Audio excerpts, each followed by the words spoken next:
Hey everybody, welcome back to another video. First of all, I want to say thank you to everybody that's been watching for the last 13 years. Today is my 200th episode of doing YouTube videos. I first started this channel way back in September of 2011, back on September 20th. First video was posted on September 30th, 2011, which I might do something special on that day. I'm not sure, or around that day, so maybe look for that. Started this just as a little hobby. First, I was following a few YouTubers, and I figured, hey, might as well try it. Picked up a little cheap SLR-looking camera from Preproduction, where I'd worked for at the time. That was a camera that most of you guys all complained about. That always had that grindy, clicky noise in the background. I couldn't fix because it was the autofocus going in and out. Then I moved to the Sony Handycam, which was a little better. Still, quality wasn't there. I've gone through several different iPhones to do this. So if you look back on my community post, I did post a picture of the two infamous cameras that started this whole channel.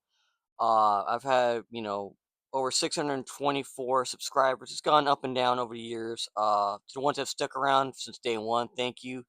The ones that have joined recently, thanks again.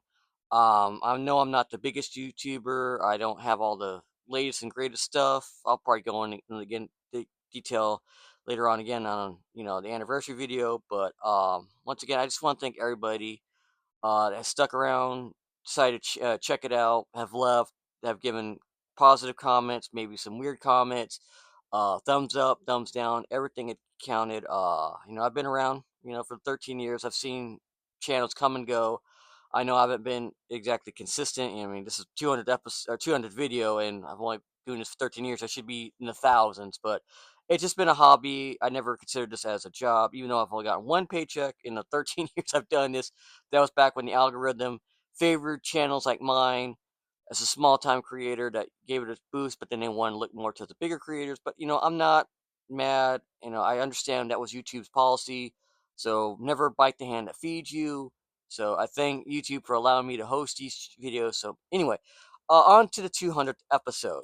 We'll start off with one of the vehicles that is featured in the thumbnail, and that is a Chevy Caprice, one of my favorite cars of all time. The 91 through 96 Caprices and Impalas and everything in between of these bubble era cars. This is a pre-production sample from 2001. This was from the KB Toys 5-pack, another dead company, which really sucks because they were always good at always having the massive deals when you went in there, especially for Giant Lightning. You get like 5 cars, 10 cars for like a few bucks. They would always massively reduce these things down, which is pretty cool. This was from about 5 different multi-packs. It had different cars. The Caprice was one of them, which is really cool. I really like the flat gray. Kind of looks like it's been, worn out a little bit. It does have some Chinese writing, or not, yeah, Chinese writing from the factory. It just says something about, the name of the person that did the sample, even though the seller does cut off the sample name. It did say something, I think, wood sample or something like that. So if you have Google Translate, you can translate it right now. See, it does say the KB 5, the date 6/15/01. So yeah, kind of interesting timeline for that. Next up is another car, and it is not a Giant Lightning, it is a Greenlight. Now, I have posted a few of these on some different sites, some Facebook pages, some Reddit pages, so you probably have already seen these. But this is an unreleased version of this Crown Victoria. This was released in the 2010 Hitch and Ride Series 2, or segment for the Series 2 of dioramas from Greenlight. Now, let me get my note here. This was, like I said, this is a 2000. It's supposed to be a 2006 Crown Victoria, but it was stamped as a 2008. I think I need to adjust my lighting here. Give me a second. Alright, there we go. Get some more lighting on the subject. It's a 2008, but it's supposed to be 2006, and also because this is unreleased, this design never occurred. Now, this was the debut of a taxi livery of a Ford Crown Victoria for Greenlight with the taxi top hat, but it should have had it has a different logo on it.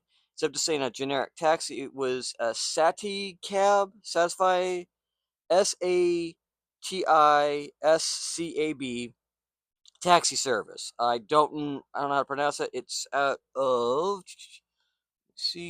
of Minnesota as a license plate, and also had a different call out number. This one has 113. The original, or the one that eventually got released, had 86. Also, the wheels are different because the wheels that are on this one are used on the black Crown Victoria as kind of like the town car, show car type of thing.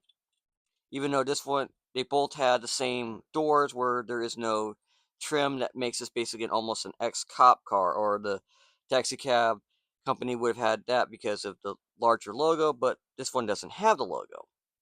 Now, you're probably saying, okay, that's it, right?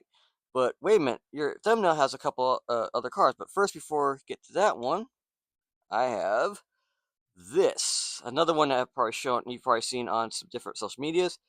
The prototype Crown Victoria, the one that they used for the 98 through 2012 Crown Victorias in different lines. This one is the slat grille version. It has no door trim on the front two doors, and also has a Mercury Marauder spoiler, which was never offered on the Greenlight version of this car. Now, the tooling is, of course, is GL044A. That's the chassis code. I'll get to that in a moment of why that stands out. But this is the slat grille version of the car. Still has opening hood. You can see the Ford engine inside, which is pretty cool. And that's not the only one. Next up I have is another prototype gold Crown Victoria that has the Marauder spoiler. But this one has blacked out wheels. This one was the chrome wheels. These are the wheels that should have been on the taxi cab. But this is the honeycomb grille. There are two different grille variants of the cars. And you can see this one has had a pad storage life. The person had the Greenlight, or the person who had it, stored it with one of the car's tires sitting on the windshield, which causes this damage. That's why I say when people are showing off their collections, they have acrylic cases to kind of put like piece of paper, cardboard, another type of plastic that you know it's not going to be affected by the rubber tires, because over the years the rubber degrades and will melt into the plastic. Even the rims are not safe. If you ever look back at old racing champions, or even some early Giant Lightnings that did some the rubber tires ate through and destroyed the rims, and they destroy the plastic bases. And this one also has a little cool feature. It has fully enclosed windows, whereas this one, the front driver and passenger windows are open, which is the primary version of these cars. Um, I did ask the designer if he knew anything about it. He said no, it's usually a factory test. But I did later come across a couple of the blank cars they did for people that were customizing them, and they did have the fully enclosed windows. So I think that was supposed to be them. So I guess to help when people were laying down custom logos, it wouldn't if it shifted, it wouldn't go getting inside the cabin of the car and damaging it. But really cool. And so this one is also another GL044A chassis. There's no distinction or mark of which year it is, but I know some Crown Victoria guys are going, well, it's this model because, or this year because of the grill. And also, I'm not going to open it because it has some tape over the hood, and I leave these cars as is. Maybe I'll clean them up a little bit if there's any dirt and grime that just kind of looks bad, but any like type of tape or broken pieces, I try to leave alone. And that's it. Nope, nope, nope, nope. As you see in the picture, there's one more variant of a car. Here is another Panther body uh, vehicle, and you can see it's got something a little bit different. The light bar, and this is the Mercury Marauder from '03 to '04. This one is another test sample where they were testing light bars because, unfortunately, or as far as I know, looking around, there are no Mercury Marauder releases from Greenlight that featured a police livery or any type of police light bar. You can see it does have the spoiler. It does have the embossed Marauder on the bumper. It has the different grill and headlight design for the Mercury Marauder. Let me try this to kind of go. And you can see from the Crown Victoria, they had different cutouts for the headlights. Now, this is chassis GL044B. Now, why is this so significant that I keep bringing this up? It's because, according to the designer, these two chassis are different. You can see how the Marauder kind of sticks up a little bit higher in the front end. Well, that was because they had a little bit of design. If they, or not design, but a little bit different chassis on the car. Now, unfortunately, Greenlight has been using the B chassis on the Crown Victorias, and according to the designer, these two chassis are not supposed to be compatible because of the design, probably for the different engine cutout. You can see, I'll show you that. It's a different, it's it's the engine, the Mercury Hughes. I think it's the yeah, it's one of the Mustang engines. It's the lower end Mustang engine that they put in this. They didn't put the higher end Mustang, but it is a completely different engine from the Crown Victoria. See, it's a little bit different, bigger intake cover. But Greenlight has been using the wrong chassis. Lower down. So that's why if you find Crown Victoria's recently released, if you look at the chassis code, it says B on the bottom, GL004B, you've got the Marauder chassis. They weren't supposed to be interchangeable, but I guess cost savings and whatever, I guess maybe the A chassis got damaged at some point and they had to keep going with that or whatever. But yeah, that's pretty cool little history because if you don't have one available, but if you also look on some of the Crown Victorias that have the B chassis, the chassis kind of protrudes up a slight bit. So it definitely shows that these two are different cars. And even side by side, you can still see that the Mercury nose sits higher up than the Crown Victoria. I don't know if that's the case on the actual cars or not. I haven't seen too many in person. And also on the Marauder, it has the fully enclosed windows, which I think also is something that the regular Marauders don't have. But yeah, that is the 200th episode, or not episode, I keep saying episode, 200th video. I got some more coming, so there'll be probably maybe a part 2 to this, or just I'll keep going with what I'm doing. But once again, thanks for everybody for watching, um, for enjoying the 200 episodes or 200 videos I've done. There are a couple that may or may not be listed because I did have to do a couple of test streams, test runs. I had to do a video for a video game company. Not because I was sponsored by anything, just that there was a menu issue for a video game that they needed proof, but they didn't want the file they had to upload to YouTube, so I had to be on YouTube for a bit. It's still there. I keep it, helps with the counter. Um, but I've if everybody that's watched my videos, I've tried doing game streaming. That didn't work out, so I kind of went back to what I was good at, doing cars, retro toys. I might go back through my catalog and review some things that are on better camera quality, of course. But once again, thanks for watching all my videos, all the support I've gotten, especially with Honest Diecast, who has shouted out my video or my channel a couple times on his stream. If you want to watch someone that especially that loves 1/18 scale cars, that does hobbies, or a few hunts here and there. He's gone a little bit away from there, but he's doing some 1/18 scale stuff. He still does some Hot Wheels. He has a good opinion about some stuff regarding Hot Wheels. He has very good open discussions on his chats from YouTube, Twitch to Kick. Look up Honest Diecast; he's pretty good. Other ones that have come and gone that I really Don't remember. Just honest has been one that I've kind of been involved with a little bit more recently, but a lot of old channels.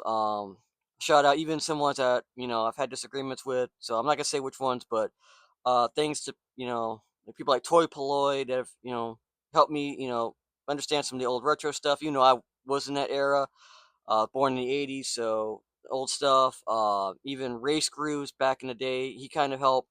He kind of gave me the little bit of the grease in the wheels indirectly. Saw him do some videos. Um, Even though I have disagreements with the even Lamley group, watching his videos back in the day helped, said that there is maybe something to this whole thing, even though I don't get the same type of, I don't get shouted out by or then contact by some of these major companies. Hey, we like your videos. We want you to do some stuff, but in all like the whole diecast community, that did reviews, good and bad. You know, I think diecast community, even though there's some people that you don't trust or have had some shady stuff. I mean, I think it's been pretty much a better community than some of the other collecting company or other things, especially with how today's get get rich quick schemes have gone, especially in the diecast community. You see with some other hobbies, but I think the diecast community has pretty much stayed grounded as well as it can in the last 13, 14 years I've been part of it. I've been collecting for a lot longer, but YouTube wise, but yeah, so that's pretty much it. I know I've been rambling, but once again, thanks for everybody that has watched, commented, thumbs up, thumbs down. This is gonna be a long video, and a lot of people don't like these long videos, but especially in the new YouTube algorithm that's going around. So, but thanks anyway. If you have something nice to say it. Even if you have something, you want to call me out and think I stole these things. These are not stolen. These were all purchased off eBay with people that are associated with either formerly associated or have gone to, especially with Greenlight, have gone to their headquarters in Indianapolis that have bought the cars, have held on them, and they figured now it's time maybe to get rid of them, to dump, to lower their collection or whatever. But yeah, so they're good deals to be had, especially with the Greenlight and Johnny Lightning stuff. If you look around, these sellers don't charge an arm and a leg, unlike some other people that get stolen cars from the Hot Wheels stuff and say everything's a prototype when it's just basically stolen cars and stuff like that that have kind of messed it up. But once again, thanks for everybody for watching. And I keep on saying that. Everybody enjoy your day, enjoy your weekend, where time if you're watching this on the weekend, weekday, whatever. Um, Thanks for everybody. I will see you around in the next video shortly. So everybody have a good day.